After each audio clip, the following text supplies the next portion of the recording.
TBS champion crowned tonight. Yes, sir. Jade Cargill, congratulations on becoming the first ever TBS women's champion.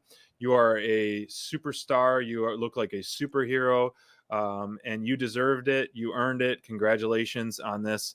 I would a little hoped that the stakes of this should have main evented just because of so much was at stake. A new title is a huge, obviously a huge opportunity, huge news for the company, the growth of the company. But a title did change hands at the main event as well, whether that be original plan or not. But Jade Cargill defeated Ruby Soho to become the first ever TBS champion. This match. So how did you think this match went? And then the ultimate, the ending of this tournament, Jade seemed to be one of the clear favorites just because of her momentum. But do you think this was a good finals match and a close to the chapter? And now we're going to see a nice run from Jade. I guess all I can say about this is better luck next time. Unfortunately, this was one of the weaker matches of the tournament. Frankly, it didn't feel like a nice payoff. There was a picture-in-picture right away. There's a lot of laying down. Ruby got her shoulder hurt pretty early in the match, and while she sold that a lot, it seemed like a lot of laying down and not much going on in the ring. It was slow-paced. But again, we gotta also remember, man, Jade is still growing, and hopefully this is the worst we see of it, because if she can just come back and have a great match next time, then we'll forget about it. So while this wasn't the best match Jade Cargill's had, it wasn't a terrible match either. And and I'm excited that she's the champ. We called this months ago, basically when the tournament was announced. We said that Jade fit perfect for her. Yeah, Jade was an easy shoe in for it, and we were pretty spot on. And again, I think that what we need to understand is that Jade is still young in the ring. She's only had 23 matches in AEW.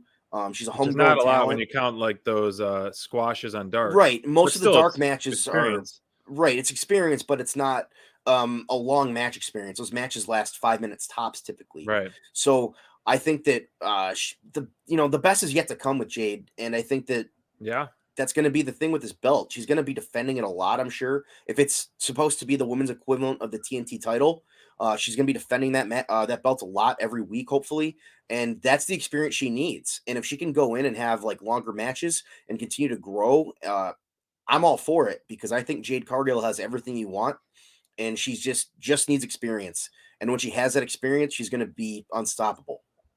I agree, man. As soon as she just starts, feeling that much more comfortable in the ring, she's going to have a run like no other, a streak like no other. Gold around her waist, she's going to just be more confident and more trash talking. But I think this match, if you look at the grand picture of this tournament, the one that stands out the most still is that Deeb and Sheeta won, which we're going to see again next week on Dynamite. A run back. This feud, the Deeb and Sheeta stuff is fantastic. Also what I liked about this match, which was kind of just added more. I'm all for the division growing. Martinez come out and then Thunder go after her. So the sub feuds that are going to be happening, more storylines, depth of that. We're so used to one match a night of the women's and now we have two belts, which is great. The growth, a fantastic street fight that we saw last week on Rampage, and so now we got a Martinez Rosa feud. We have Layla Hirsch stuff going on with her and Statlander. We got Jade getting the new title. Ruby's back in the mix. Ruby and Rio are back in the mix with DMD. So a lot's going on in the women's division right now, and it's making it a lot more fun. And so this title match, congratulations to her. Winning the gold. It's gonna be awesome. I can't wait for the gold. She's gonna be, as soon as she gets more, I think, more in-ring generals like a Thunder Rosa, matches like that. I want to see that. I think she'll go on a few easy defenses first, and then kind of build up to more of the in-ring generals, like a Rosa again, or even down the line. I think Deeb down the line will ultimately dethrone her.